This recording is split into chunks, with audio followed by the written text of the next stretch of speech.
You may remember not too long ago, I did a review for a webcomic called I Want to Be a Cute Anime Girl. Well, the hiatus that I mentioned in that review is over. And they started up again.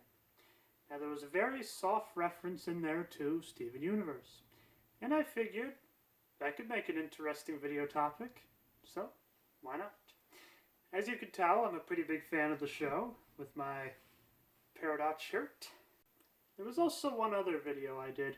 So there was one particular episode where the main character, Steven, finds a tape with his name on it.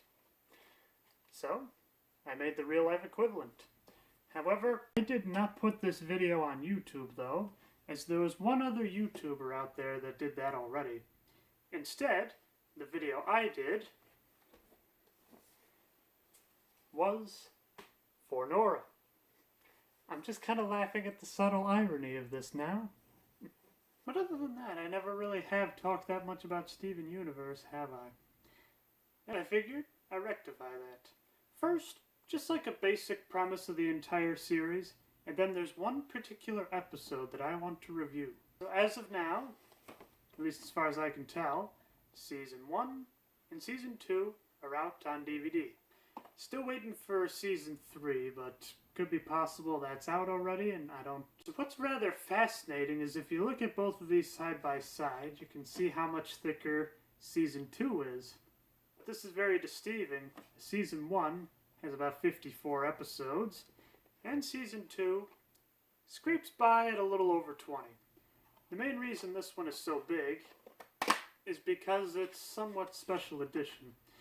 So if you open the box, inside is the DVD itself, but there is also this nice little keychain. But in all honesty, I really have no idea why the box is so big. I mean, you can see this keychain isn't really that huge, and it just barely sits by in this little window here. Now, as you can tell, I am a big fan of physical media. So as such, I appreciate it when it's more than just the box itself. So what's fun with Season 1 is if you separate it, it creates a whole picture. If you turn it on the back, it's the same thing. I was kind of hoping they would do the same for Season 2, but what they did instead was a bit more special. If you're a fan of the show, you'll understand why this is actually quite genius. But if you're not, I do not want to spoil that particular story arc. So before we start with the particular episode I want to show you, here's just a little bit of a background, a crash course, if you will, on what Steven Universe is all about. So, as you can probably tell, Steven Universe, our main character, as also portrayed on the cover here, is a hybrid, so to speak. His mother was an alien known as a crystal gem, which their purpose is to help protect the planet Earth from any invaders. His father, Greg, is human. Now why this is important is that Steven Universe was born with a jewel inside of his belly button. This helps grant him some powers, which are later realized throughout the series. However, being that he's half human, he can do a few other things that the other crystal gems can't. So while the father, Greg, is still alive, the mother, Rose, unfortunately isn't. How they explain this is that she had to give up her physical form in order for Steven to be born. Now I kind of thought this would mean something different, but once I got to the final episode, I found out my theory was wrong. Instead, he is raised by 3 other crystal gems, known as Garnet, Amethyst, and Pearl. They act kind of as Steven's mother, but also mentors as to just how to be a crystal gem. And because we're reviewing this particular episode, I have to kind of go over the idea of fusion. The basic idea is that the gems can combine together, say Garnet with Amethyst to create Sugalot, Pearl and Garnet to create Sardonyx, and then you have Pearl and amethyst, which combine to make opal. And then if they all combine together, they are what's known as alexandrite. Now the interesting thing is they're trying to teach little Stephen here how to fuse as well. And the involved shenanigans behind that is the episode we are going to look at. Fusing is a ritual of sorts that requires dancing from the entities involved. What the steps are depends on who's doing the fusing. Sometimes it's more aggressive, sometimes it's more tame. Stephen, however, doesn't seem to be getting the lesson, so they take a break. During which, Pearl wonders if Stephen is even capable of fusion. The conversation ends with Garnet saying, "I think he can do it." We skip ahead to Stephen at the beach with a friend of his, Connie. They talk about the dance involved, when Connie says she would never be able to do such a thing. She doesn't like being watched. Stephen assures her that no one is staring at her now. He puts on a little music and invites her to dance with his eyes closed. She's a little reluctant, but gives it a shot. They really get into it, and then they fuse. They aren't really sure how to feel about this, but after some inspections, they go to the gems. Pearl is speechless. Amethyst is impressed. However, Garnet is just beaming with delight. She tells them that they are not two people, or even one person. They are an experience to be enjoyed. So, they enjoy. After getting hungry, Stefani, as they are now called, goes to the local donut shop.